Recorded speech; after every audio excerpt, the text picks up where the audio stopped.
What's up, everybody? Hello and welcome to episode number 107 of the VK Bros, also known as our 2-year anniversary. Is that today? It is I today. didn't realise today. Happy birthday to us. It's also your birthday yesterday.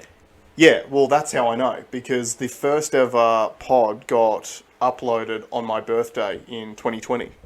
There you go. So it's easy to remember, which is very important for me these days, because as a parent of 2 young children, trying to remember all important dates like birthdays and anniversaries and all that sort of stuff, very, very difficult. So having stuff on the same day is very helpful. That's a cheap hack for everyone out there. Yeah, and speaking of parenting, we are at my house today because obviously schedules aligned to do it down here. And Amanda is at work, so I've got the baby monitor set up, and Jake is currently asleep. So if you see me shoot out at all during the pod, Alex is just going to hold down the fort on his own while I go and put him back to bed. And we are holding the mics in a very weird way, because I think last time we did it, I had obliterated these mic stands, so I'm too scared to fold the mic stands back in. Yeah. So we're just going to hold them like this. Yeah. Yeah. Now, I want to start with the psyop that is Instagram. All right, let's go. So remember I was whinging a little while ago, about how my reels had changed? Well, not reels, but the format of my Instagram had changed to where I think it was trying to mimic TikTok. They didn't say anything. They didn't say anything to me. Mm-hmm. And I had put on my Insta, hey, is anyone, how do you mute videos? Remember, you can't mute videos. The button in the bottom right corner had disappeared. That button now turned into a button that went to other videos that had the same sound. Like super dumb user experience. Yeah. Like the worst user experience. Anyway, it turned back. Right. Apparently a whole bunch of celebrities had whinged about it, and they'd flicked it back. Yeah, because I did hear that they were doing some selective testing, so it was only certain devices that. I was the only person that I know that had it like that. So you're a celebrity. You're the most famous person that you know, then. Well, it has being a celebrity has its downsides, because I'm part of a new one. Right. The new one is now. I would call myself on Instagram. I'm a power user. I send a lot of memes. Like I'm a strong meme. I customize memes to what I think my network likes. You send an irritatingly high amount of memes to me every day. Quality stuff. Everything I send is very, very tailored to the person that I'm sending it to. I have a bunch of people on roll. I'll never stop doing it. I love it. And Instagram is obviously trying to stop me. Right. Because they've changed my send algorithm to what I can only identify as a completely random set of names that hasn't changed. So when you'd usually hit the little send button, it used to bring up in order of was it most recent or the amount of interaction you have with people? I think it's the amount of interaction. It's right. What it used to be. Yeah, because that makes sense. Now, it's random people in my list, random celebrity accounts that I never interact with, like I never send a message to. They're trying to welcome you into the fold of the elites, mate. You're obviously the famous person. They're trying to encourage you to message celebrities. These celebrities are waiting for you to reach out to them. They want your memes. It sucks. You're not even on the list. So I'm as far away from being a celebrity as you can get. I cut my own hair. I have to search. To send you something. Look, there's a lot of A's at the top. JB Hi-Fi. They're third on the list. They're third on the list. A group chat that I reckon I've probably sent 2 messages ago 2 years ago. Yeah. Maybe you use so much bandwidth that they're trying to handbrake you. They're trying to slow you down because you're slowing down the whole service. It looks slightly alphanumeric. Yeah, but it makes no sense. Like, do you even follow JB Hi-Fi? No. So it makes no sense. Like, my name is Jason. We start with the same letter. Yeah. But they just insert a business that you don't even follow. Okay, but it's person, company, person, company, person. Okay. Okay, so they're just trying to sneak in extra advertising. They're just little reminders. That's what it is. Because so yet again, Zuckerberg, your team at Instagram is failing. Yeah. We spoke about this the other day. I think was it Facebook's marketplaces? Sorry, Facebook's usership is dropping. No, it's had a resurgence. Yeah. But Instagram is falling away. You can see why. They I don't know what they are thinking. Yeah. Why do you want to sponsor? Having JB Hi-Fi there makes me not want to go to JB Hi-Fi. Yeah. Because you've literally made the life that I spend outside of your shop harder. Yeah, and I just think it's just a look of desperation. Like, you remember, I think it was probably 6 months ago, I think we would have mentioned it on here, when all of a sudden Instagram just ramped up the amount of ads. So when you'd like watch people's stories up the top, it would go, it used to be story from person you knew, story from person you knew, story person from you knew, ad. And then it just overnight was like story, ad, story, ad, ad, Yeah, so story. mine's like that. But mine's like 5 stories, then an ad. Tasha's is 3 stories, then an ad. But she buys stuff off Instagram. I never do. Yeah, okay. Maybe they have put in an advertising algorithm which is centered around the functions you mostly use on the platform. So oftentimes, if I go on Instagram, I'm a story watcher. So it'll be flick up, and unless the feed's got something that I want to look at on like the first spot, I usually just go straight to stories and I click on the people that I like following and seeing their stuff, and I click through a couple of the stories, and then that's usually me out. And then sometimes I'll just jump to the search function after that just to look at, I don't know, if I'm trying to kill some time or whatever. It seems like you spend a lot of your time messaging people or forwarding content. So maybe they're just trying to slip advertising in where your algorithm says you spend most of your time. That would make sense. I mean, it's a shit business model, and it makes for a terrible user experience, but it would be a reasonable explanation for why it's happening. Well, I think I'd said 2 weeks ago that I had booked in with a session with a business coach, and the day, it was amazing. It was amazing. And that kind of falls into something. One of the things that he had said was, only focus on the customer's experience. Yeah. That's it. Yeah. Build your whole world around the customer experience, and the rest will come. Yep. I think because they're so big, it doesn't matter. Oh, what's happening? I'm just watching the baby monitor here a little bit. Speaking of customer experience, I'm not paying attention to Alex because Jake has just started kicking a little bit. So you explain your story and I'll go and put him back to sleep. Before baby monitors, what happened? What did we do before baby monitors? Oh, he could just wake up completely and then we couldn't do this at all. Yeah. So where the session was so amazing, and where I think Instagram has kind of lost their way, is there seems to be no focus on the user. It's like they've got a team I can imagine what the meeting would be like. The meeting's like, hey, how do we get these advertisers in people's faces more often? Let's focus on that. As opposed to, hey, what is the best way to integrate these brands into the customer's experience without hurting the customer experience? And they're hurting it. Look, I must have opted in to become a test bed, but I've not seen one good change. It sucks. And then, conversely to that, I can, in that previous thing that they tried to test on me, they were trying to mimic TikTok. Poorly, but they're trying to mimic TikTok. And then you've got YouTube, and doing YouTube Shorts. Flawlessly. YouTube Shorts is what... Now, I don't use TikTok, but I have seen some TikToks, and that user experience is very good as well. But YouTube's just got it nailed. It's sitting there. It's not intrusive. The only thing I think the YouTube Shorts ruins is that the shorts show up in your history, whereas it should separate the history. Yeah, because so the shorts are only sometimes are only 10 seconds. Yeah, so if you'd watch like the first minute of a 50-minute long video you want to come back to later, and then you go back to your library and it's got 18 shorts in front of it that you've already seen 100% of. 18 is only a quiet day for me. Yeah. 30. But yeah, so that I want to be part of the test because I want to see what the new technology around the corner is, but at the same time it sucks because it's just executed so poorly. And it's like going from the prime product to using a beta version of the product just because they're doing testing. Yeah, and look, I get it, you got to test the market, but Surely you would, like, one, if I was at that meeting, I would have said that that is unacceptable. Yeah, yeah.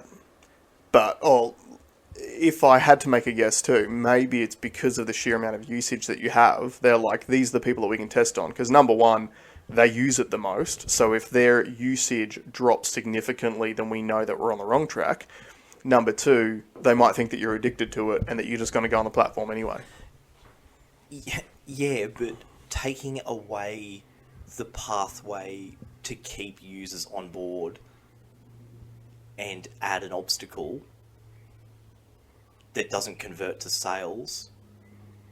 Yeah, but if their audience is already dwindling, they've got to try something, right? Like, they've got to try to fix something. Yeah, make it better. And that's what I guess they're trying to do, but it's just really poor execution. No, what I think they're doing is they're trying to make it better for the advertisers. Of course. But that's the wrong focus. Absolutely. Focus on the user experience, Yep. and then figure out how to integrate the brands. Yeah, yeah. They're doing it the wrong way around. It sucks. Yeah, and it's interesting because I heard someone talking about this the other day where with YouTube, so I overheard you saying that shorts are so functional and they do extremely well, and they do tend to match your account fairly well as well, Yeah, but the also algo's giving pretty you good. things some things outside it. And I don't think it's a coincidence that YouTube and Google are the same company, and Google's got the best search algorithm that's out there, and therefore that translates into YouTube and gives you a much more seamless experience. Whereas Meta is literally dying in the ass. And I wonder if some of it is to do with, like, is anyone using the Metaverse? No. Like, no. So are they still working so hard on the Metaverse that now Facebook and Instagram have become sort of secondary parts of the business which aren't the main focus? Yeah, but I've told you my theory about this before. Well, in the John Carmack interview with Lex Friedman, Yeah. he was talking about how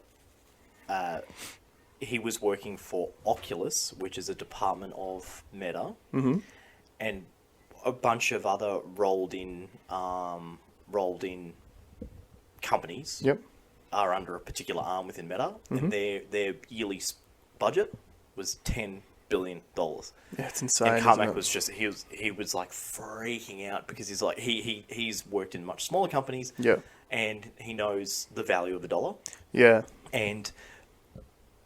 But I don't think, and I've said this here before, maybe go back, I can't remember what episode it was, but I spoke about in depth, I think the Metaverse is not designed to be a Metaverse. I think the Metaverse is being designed as a platform to enable verbal to verbal language translation, which then can be used for verbal to computer language, so that you could build like a Jarvis type thing from Iron Man.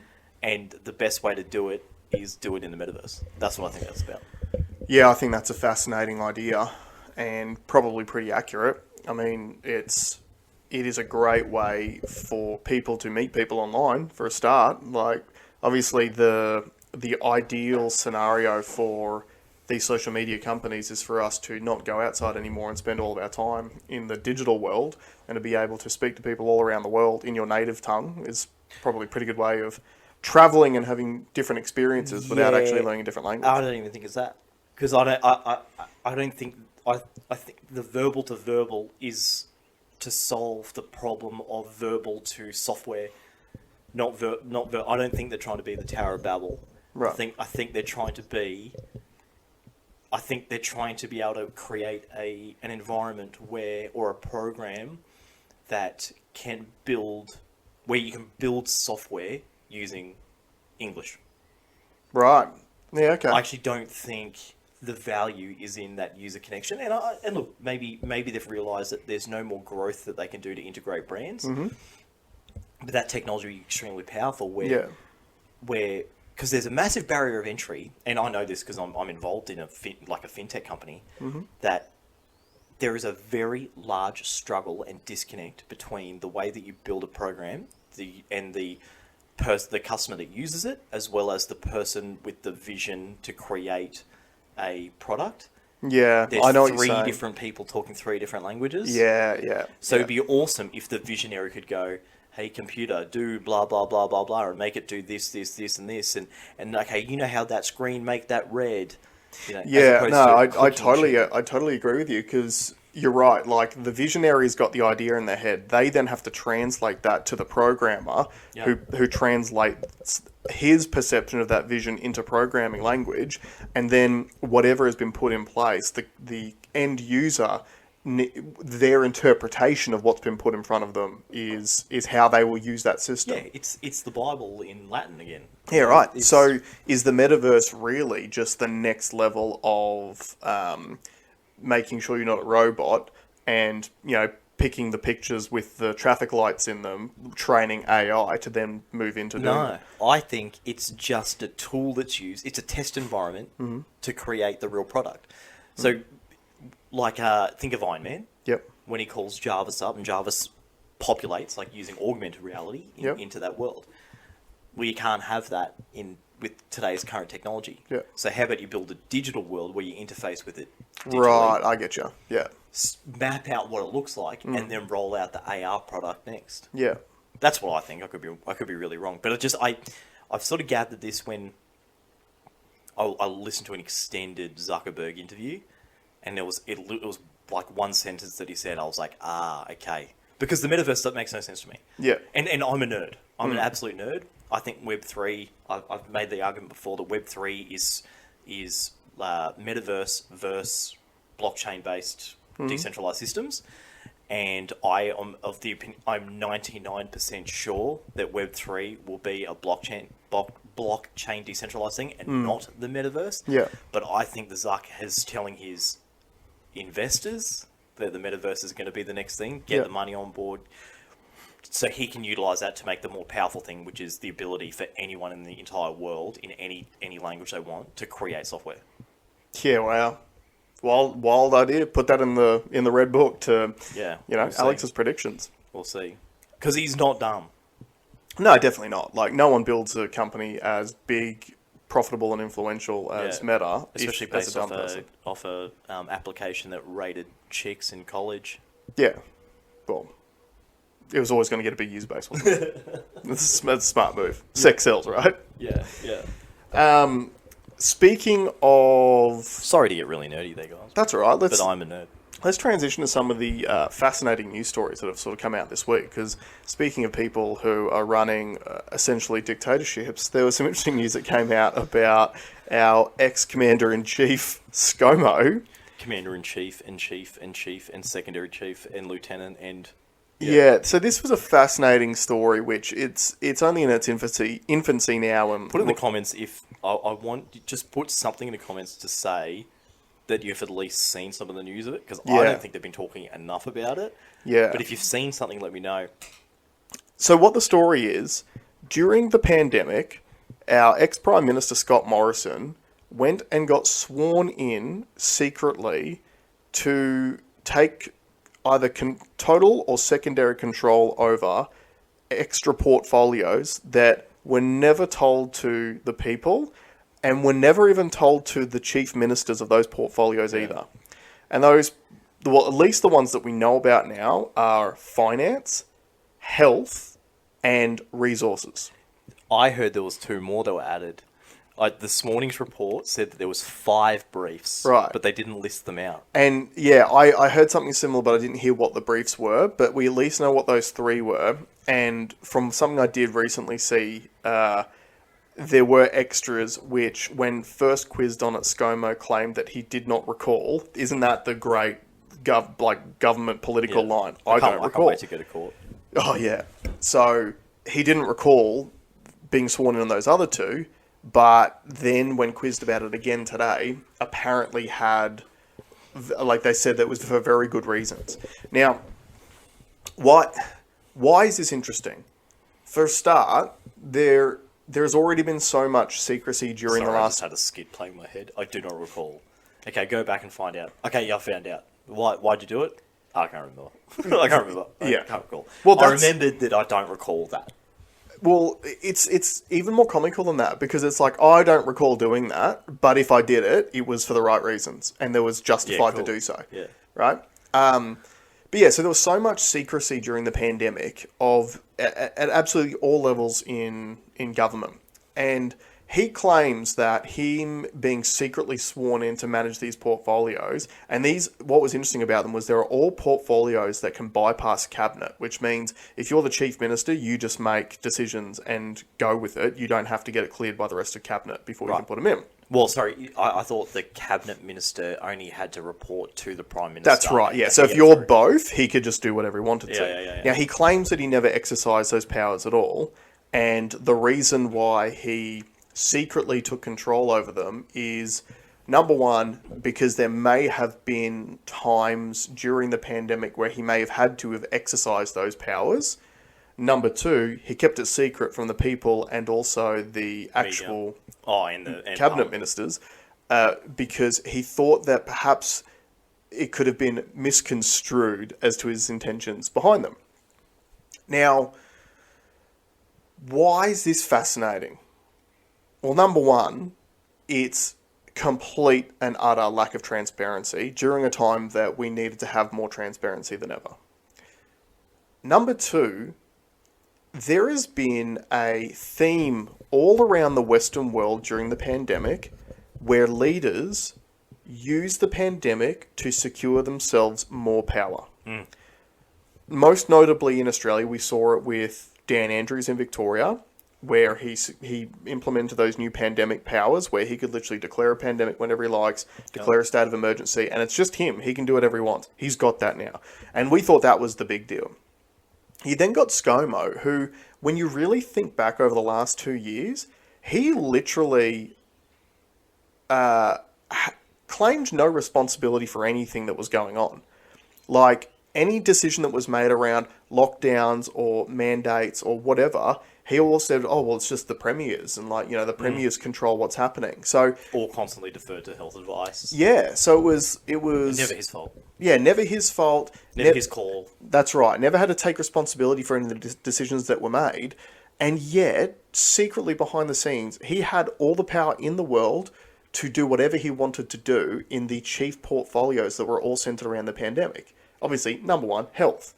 So all the health advice that he deferred to, he was essentially a second health minister during this period of time, which, if he didn't go and make any changes, that's fine. But that just means that everything was happening in the way that he wanted it to happen. So all it would have been is this: hey, Greg Hunt, you're the health minister. I need you to make sure we do this. Okay, cool. If Greg Hunt goes, oh, no, I don't think that's the right thing to do. Okay, no worries, Greg Hunt. And then he just goes and does it himself. But fortunately for him, he's such a good salesperson, he didn't even need to exercise the powers because he just manipulated everyone to get what he wanted in the first place. The news that came out this morning was that the... is it the Governor General? Yeah. Is that who swore him in? Yeah. And they're like, why didn't you tell anyone that, the PM at the time had taken 5 briefs? And he's like, well, it's not my job to tell anyone. Yeah. And I assumed that he would tell his peers. But I suppose that's where the system's quite broken. I mean, it seemed, even Barnaby Joyce had said in an interview, he's like, that is not the way that we govern. That goes against, you're supposed to have cabinet ministers. Yeah. And having a cabinet minister will have a brief, and the brief would then go to the Prime Minister, and then they can make a decision, and if not, it would go to a cabinet hearing. Yep. But it is a wild but unsurprising, when a person is corrupt as their options, and if he saw an opportunity to go and give himself massive amounts of power, he grabbed it, and he hasn't given any. This is what I love. He's not willing to give any of them up. Because it's not against the law what he's done. Yeah, and that's another theme too. Yeah, I like that. Well, it just has to be, as long as it's not illegal. Yeah, it can be completely immoral. Yeah.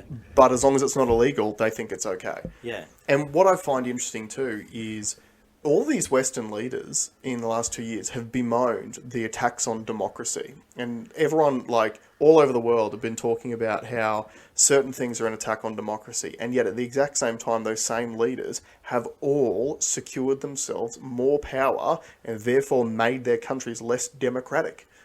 Yeah. The whole way that the Australian representative democracy system is supposed to work is we, the people, are supposed to vote in leaders to act in our best interest on our behalf. And if you don't even know the secret moves that have been made behind closed doors, that's not representative democracy. So you happy that he's out then? Well, yes and no, because at the end of the day, we know how these things go. There's no accountability that's ever given, and because there's no accountability, it can happen again, and it will happen again. Well, I think Albo's gone to the courts to try and see what he can do about it. Yeah, and do you know what that'll end up looking like? It'll end up being Scomo put in the gulag, and then Albo will be like, oh, because the Liberal Party was such a risk to our democracy, we're actually banning the Liberal Party in Australia, and then it'll just be the Labor Party. I think you are not being fair, and I don't think, you've got to give Labor the ability, or you've got to give Albo the ability to make it right.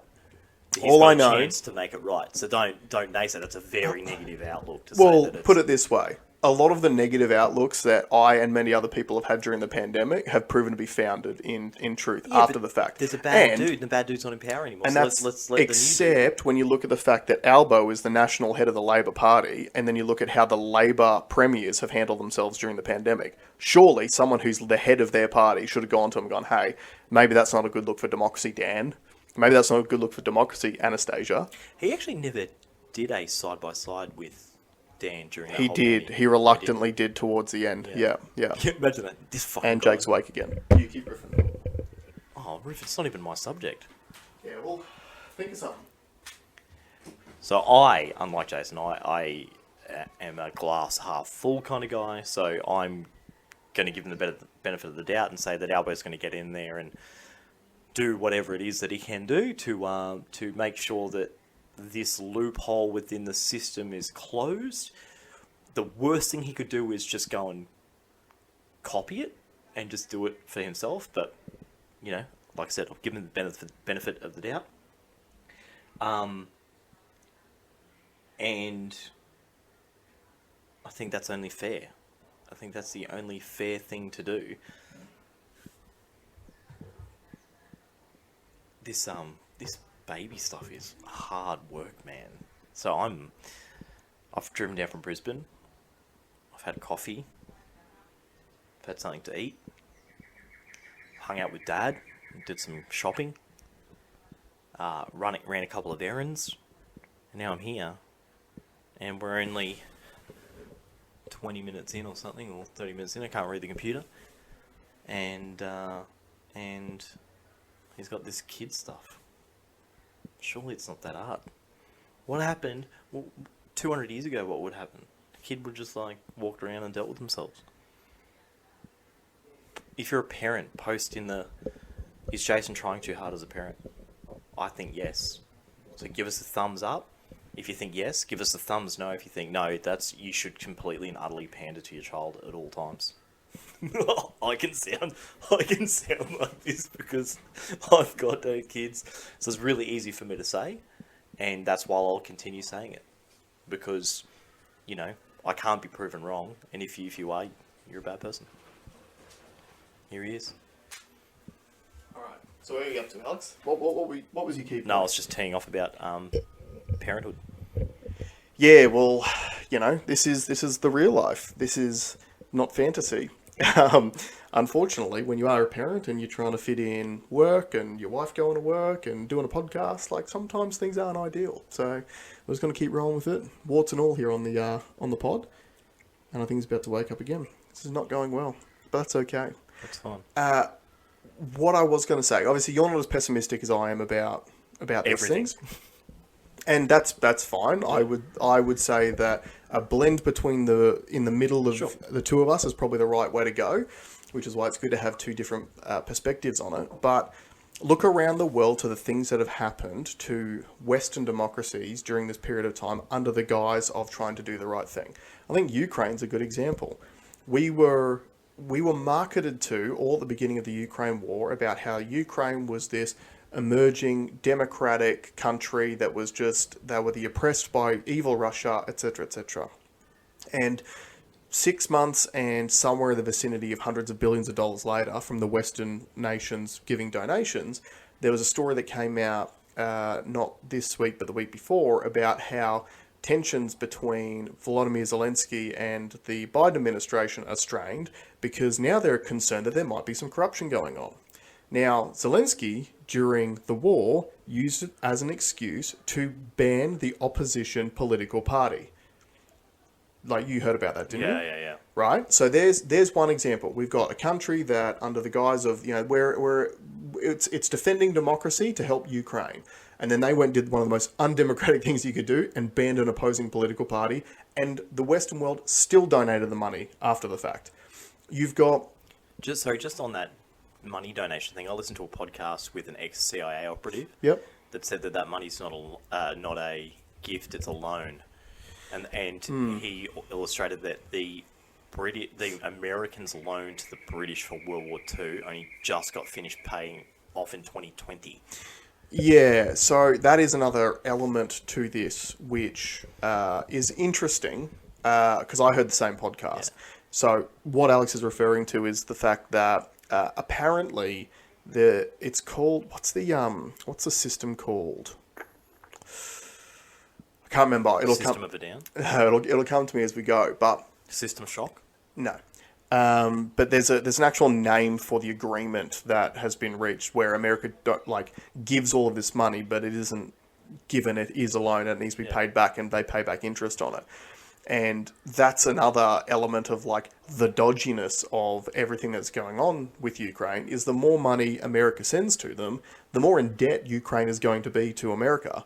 So what does that mean? America's basically going to own that country when all of this is over. And depending on how long the conflict continues for, will be how long America then owns Ukraine for, because they'll be in complete debt to them after the fact. It'd be like a bank giving you a mortgage on a house and then not letting you leave the house or ever do anything with the house or sell the house, or you just say, no, you got to stay in that house and just keep on paying your mortgage. That's right. Oh, no, I want to move out, and no, you stay in that house. Yeah. It's kind of like that, isn't it? Yeah. And because I keep saying, where are the peace talks? Mm. And I know that that's what some of the people on the ground are saying in Ukraine is why aren't we talking about doing a deal? That's right. Where's the deal? We're not talking about any of that. We're just talking about drones and this and that. Yeah, more weapons, more money, more fighting. That's right. I'm watching Band of Brothers again. Yeah. And it's probably the 5th time through. Great series. Dude, it makes me, I get very emotional watching it. Mm-hmm.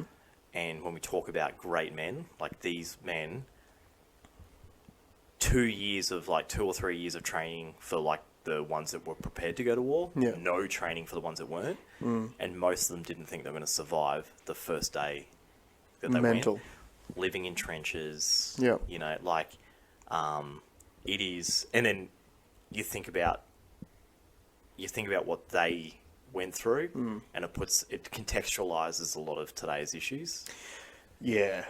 This is why so many people have said about so many of today's issues, we need a war. Well, I think I don't.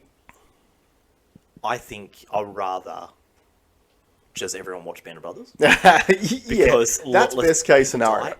But the sentiment behind that statement is that things in the Western world are so safe that we find other dangers where there aren't any real ones. Yeah, I think there's something built into the human psyche that needs peril to balance positivity.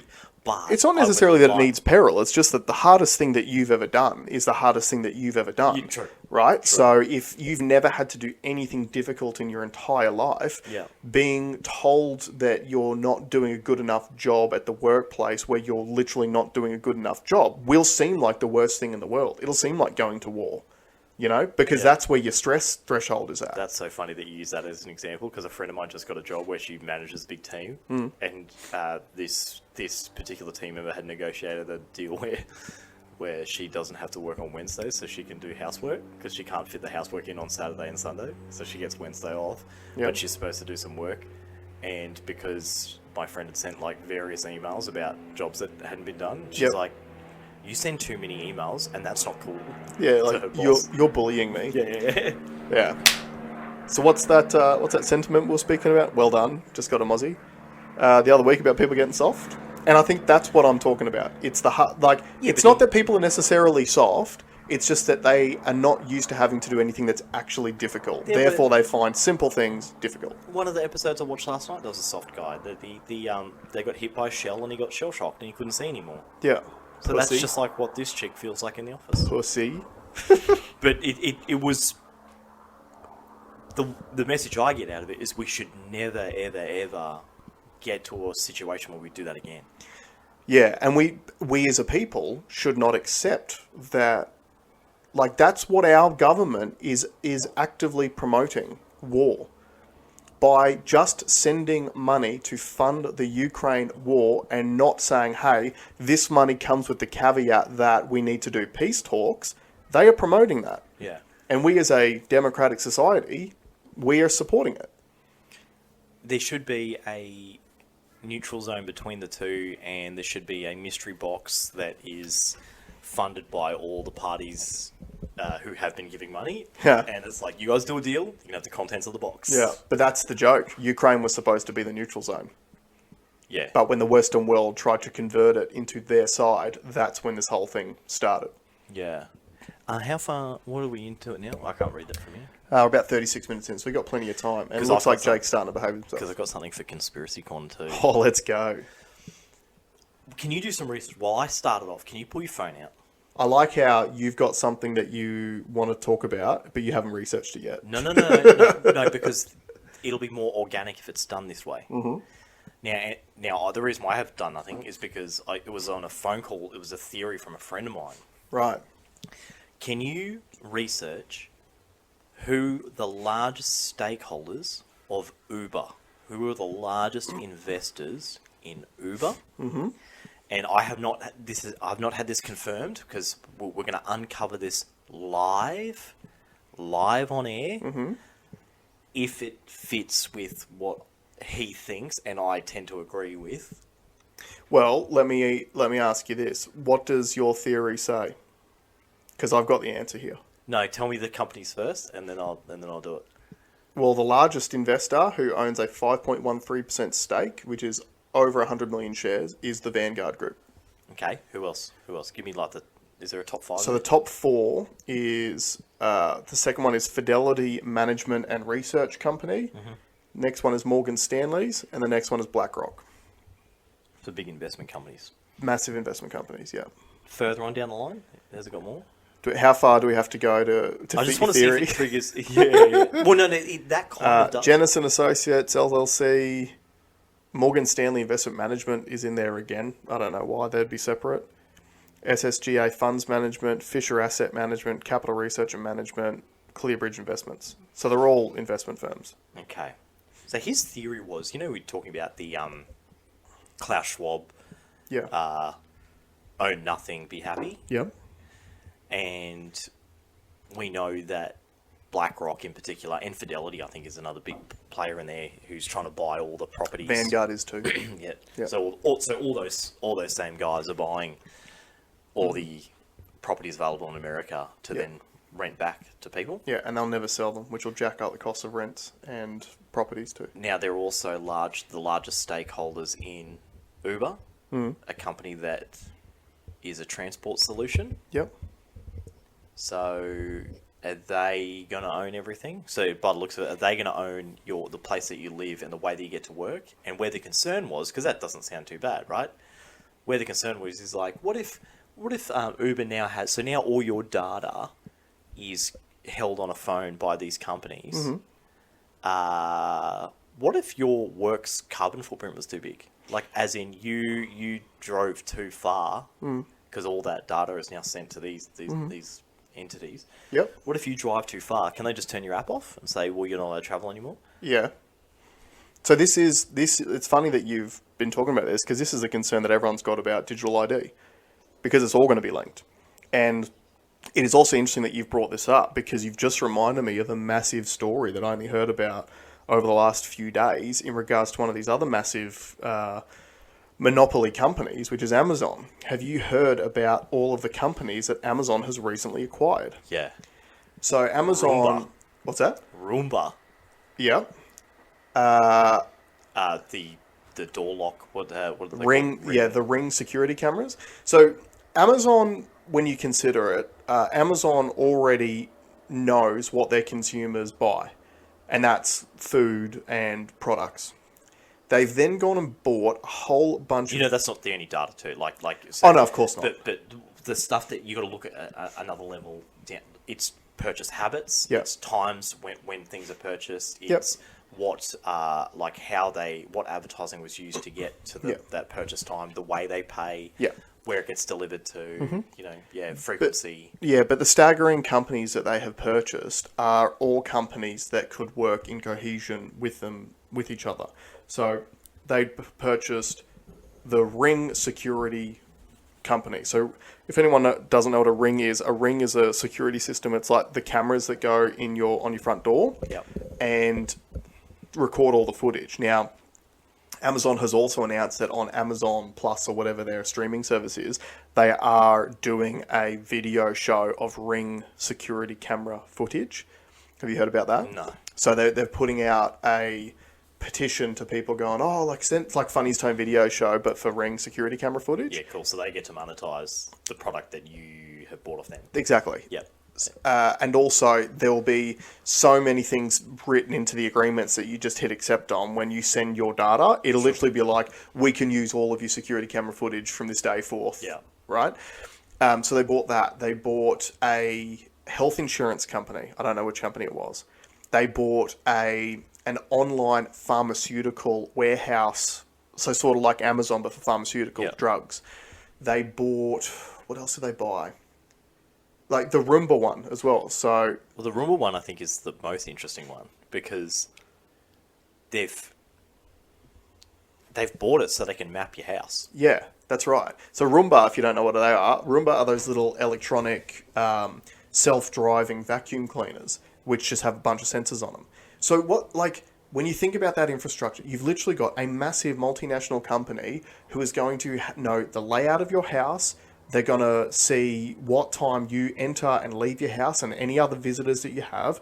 They'll have facial recognition technology so they know exactly who's been there. They've already got that because they use it. They sell a product to the CIA. That's right. Yep. Yeah. They will know. So they'll have a health insurance company where you'll go and get health insurance from. Your health insurance company will know what your medical record is, so then they will be marketing to you drugs from their pharmaceutical company. But also at the same time, they'll also know what, I think it's not Uber Eats, but one of the other food delivery services they just bought, DoorDash or something. So they'll also know that if you've got health insurance and you say you're obese or you've got diabetes or something like that, but then they know what you're ordering from DoorDash, they will know, well, hey, sorry, you've ordered too many cheeseburgers this week, and therefore even though you've had a heart attack, we're not paying out. You'd be uninsurable. Oh, I'd be absolutely uninsurable. Yeah. There's a reason why I don't have private health insurance. That is the scary stuff. And what you were saying before, how the theory is where, it does go towards Klaus Schwab's vision of we'll own nothing and we'll be happy in quotation marks. It is a scary thought. Yeah, but see, I counter it with... So I do think that's happening. I do genuinely think that there are... That all tends to stack up to what, obviously, the old institutions think is going to be the future. Yeah. Because I'm so balls deep into the crypto world, the decentralized... Like Amazon, Vanguard, BlackRock, they're all trying to centralize everything. Yeah. But you've got this new asset class that's out there. Yep. That's not the size, like it's probably a tenth of the size of the existing one. Yep. But it's growing every 4 years at 10x's. Yep. You've got them pushing for decentralized. So there is going to be a battle in the coming years of centralized versus decentralized. Yeah. And once people realize the benefits of decentralization, it will win. Then these guys might know it's not going to win, so they're trying to get as big and big and big and big as they possibly can now. Yeah, and that's the scary thing is like... Don't buy a Ring, by the way. Don't buy a Ring. No, absolutely not. But that is what is scary. Is that connected to Wi-Fi? Is there an account set up? No. So is it a... Oh, someone's jerking off looking at Jake right now, yeah. Definitely. Yeah. I'm See, I would monetize that myself. Yeah. I'd like to set up a website, landing page, very cheap. Yeah. Yeah. payment gateway. Yeah, for sure. Yeah. But that's the scary thing, and that's what makes you wonder if all of these big companies and big monopolies are pushing forth as quickly as they possibly can, because they know it's the battle between what they're doing and the decentralization, and they're literally trying to cut off your access to any product that you need to survive if you then choose to go down the decentralization route. So that's where things like the digital ID and social credit scores become a scary factor, because all it takes is for the governments to go, oh, anyone who uses crypto, well, your social credit score is 0, therefore you can't use any of these other services. But I think it's done its dash already. I don't think they can come, no Western government's going to regulate it. They've already chosen to be with it. They had the chance to quash it, and they haven't. What are you talking about? Are you talking about cryptocurrencies? Yeah. No, but they've realised that you can't get rid of it, but they're just trying to take control of it. So that's why you've got central bank digital currencies that governments are trying to produce. So, no, but the only way your argument stands is if governments get rid of it, and the only way that they could have got rid of it. China got rid of it. Mm-hmm. China like stamped it out. You know? No mining, no exchanges, stopped. Bam, done. You know, you get caught with it, you go to join the Uyghurs. Mm-hmm. But Western countries have let it go, which means that there is going to be a relatively fair battle, and it'll be up to the people. I think you are very optimistic to say it'll be a relatively fair battle. Like, if we've learned anything over the last 2 years, as well as over just the start of this conversation about ScoMo's power grab, all it takes is them manufacturing another crisis to take more steps towards dictatorships. But it's not going to matter if you're outside of the system. It is if because, like, let me give you an example. You're saying there's going to be a relatively fair battle, and eventually everyone's going to realise that going decentralised is... Not everyone. But the majority, enough people to make it a sustainable ecosystem, are going to realise. What I'm concerned about is we've had an example in the last 2 years of there was a certain percentage of the population who was saying do a certain thing, and there was a certain percentage say don't do a certain thing. 95% of our country went out and did that thing, and we're only finding out now that not only does it not do the thing that it was supposed to do, but it's potentially detrimental. Yep. Which is the fear about this, is obviously you've got the key players trying to control the current ecosystem, moving as quickly as they possibly can, while simultaneously 95% of the people, at least in our country, because I didn't realise how soft and stupid Australians were until the last 2 years. It's going to be very difficult to turn things around when 95% of the infrastructure is already locked up. But I would say that I agree with you. I do agree with you. And honestly, if you're stuck in that system, like, you've only got yourself to blame. You know, if you're allowing these external, forever more centralized companies to be your lifeblood, then you shouldn't be surprised when that doesn't work for you. Yeah, I'm not saying that that's what I'm doing. I'm being mindful of the fact that that's what the large percentage of the country does. Yeah, but I can only do what I can only say, and I can only talk about where there are opportunities on the fringe here. Yeah. And I can tell you, during this whole thing, crypto did help me.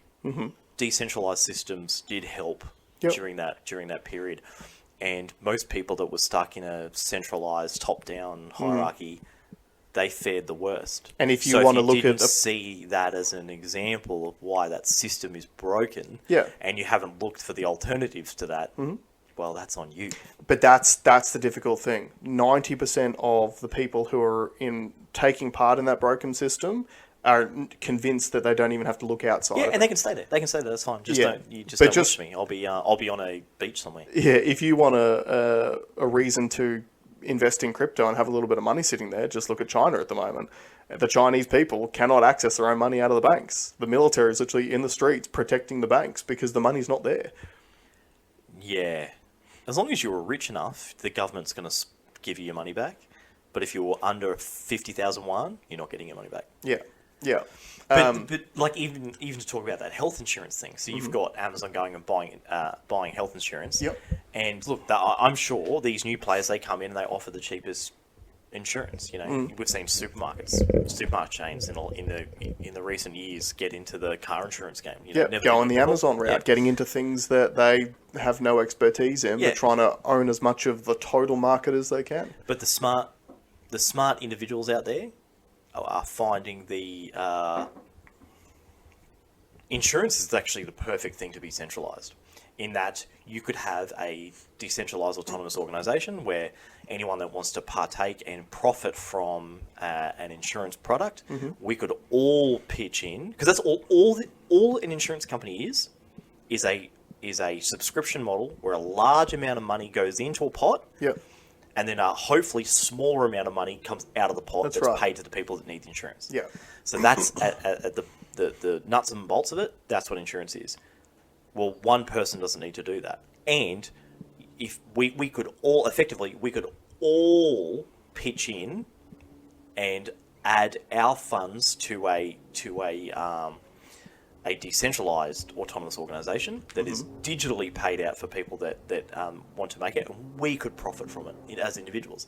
There's no reason why that product can't happen. It's not around yet, but I'll give you the tip. There'll be people working on it right now. Sorry, I don't know if you just mumbled or misspoke, but at the beginning of it, you said insurance was the perfect thing that should be centralized. You meant decentralized. Sorry, Cool. I meant decentralized. Decentralized. Yeah, no, you're right. You're right. And look, I could be... I keep banging on about it, but you know, what did Michael say? He's like, he's bought the website hope.com, and it's about Bitcoin. It's purely about Bitcoin. Yeah.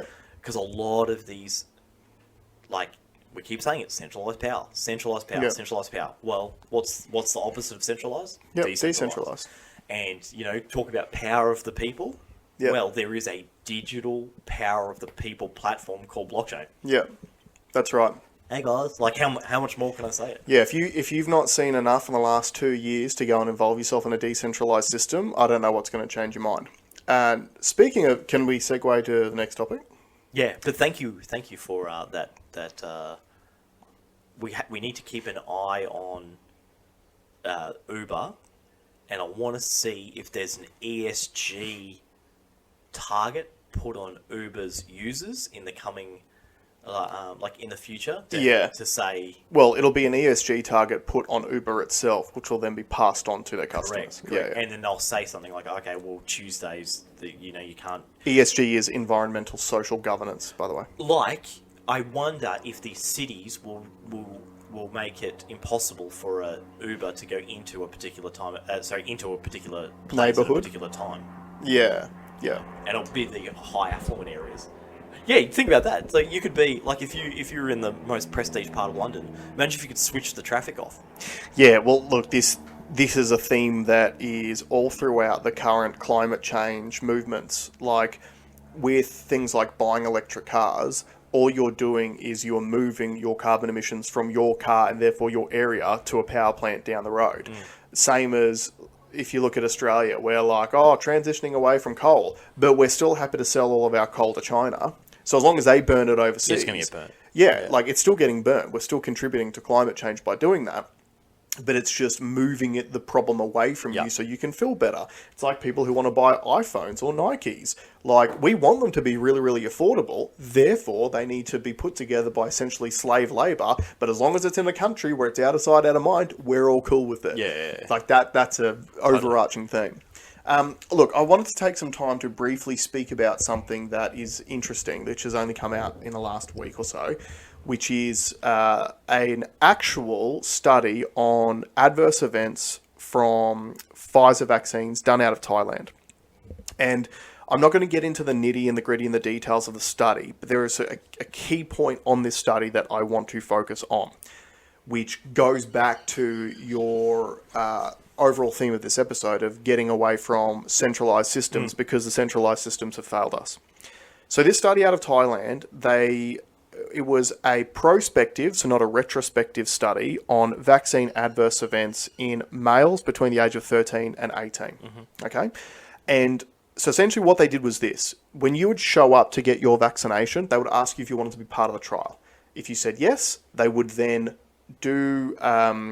they would give you the vaccine and then they would actually do tests and follow-up. What a novel idea, right? We did follow up here. The follow up was, hey, I've got a problem with this. Shut the fuck up. Yeah, that's right. Shut the fuck up. Oh, if your doctor lodges that complaint, they're gone. Yeah. But that's what's fascinating about this. So this is the first study of its kind since these vaccines were launched. The vaccines have been out for almost 2 years now. December 2019 was when Joe Biden got his jab on TV. Yeah. Jab. Jab, yeah. Yeah. In his office. Yeah, yeah. Joe Biden. But so this is insane. So this is the first time this has ever been done where we actually took real world people, jabbed them, and then did tests on them. So they're testing for things like elevated troponin levels and things that would things that would indicate elevated risk of like heart conditions, myocarditis, pericarditis, all the things that we have seen anecdotally throughout the pandemic and throughout the vaccine rollout more specifically. All I want to focus on is this. It is almost 2 years into this vaccine rollout and no Western country has done this. The CDC said that they would be doing this in America, and then from Freedom of Information Act requests recently asking for that data, they literally just emailed back going, we haven't done it.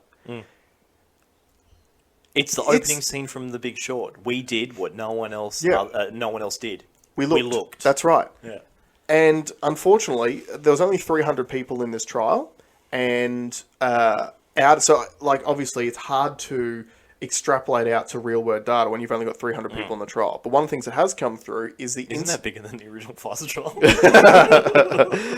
Yeah, I guess so. But wasn't it 280? No, that was the one on young children. Oh, okay. Right. Okay. Oh, so it was bigger than the child trial. That's right. The one that we're currently pushing. Yeah, exactly. Yeah. Because we remember TGA has approved the jab for 6-month-old kids in Australia. Yeah. And the Moderna one that's got the higher mRNA content in it. But what is scary is that out of the trial data, so out of the 300 people, the incidence of what they call preclinical myocarditis, because one of the biggest problems, in my opinion, they're like, oh, we've seen less adverse events in young children. Yeah, because they don't fucking know. Yeah. So they don't know that their heart's not supposed to be running that high, or that they're not feeling well. They can't go and put in an adverse event report online. So the incidence of, I think it was either myo or peri or both, but call it heart inflammation, in this trial was 3.5%. Yep. Which is 4 times higher than what was shown in the Pfizer trials that then they used to grant emergency use status in America, which then our Australian TGA said was the best available data to do a provisional approval in Australia. But 3.5% of these kids have experienced some form of heart inflammation. Right. It's staggering. Like, when you consider the fact that overall, from what we've seen from the data, COVID doesn't really affect children that poorly at all. Yeah. And yet we are giving them something that in a very small data set, 3.5% of them have shown preclinical heart inflammation, which is no small thing. No. We have normalized heart inflammation in this country and in all the Western world. I guarantee this. Go to your doctor next time and be like, do you want your kids to have heart inflammation? Yeah. They'll probably say no. Yeah. Right? Yeah. Because it's not a good thing. The one good thing that I get out of this is that there will be more study. I'm sure there's studies being done right now. Yeah. It's going to be easier for that information to come out as time goes on. Absolutely. Except the fact that it's too late for such a large percentage of the population. Sure. Which never should have happened. And you and I both know, because we've discussed this previously in the podcast, that all the key players who are involved in implementing these things are all just jumping out of the system before they're pushed. Oh, yeah. There will be no accountability, which means it will happen again. Yeah. But hopefully, you guys who are listening to this show, you guys won't get fooled next time. And I need to go because I've got an appointment to go to. All right. And I don't know. Let's leave it there. Cheers, guys. See you next week. Bye.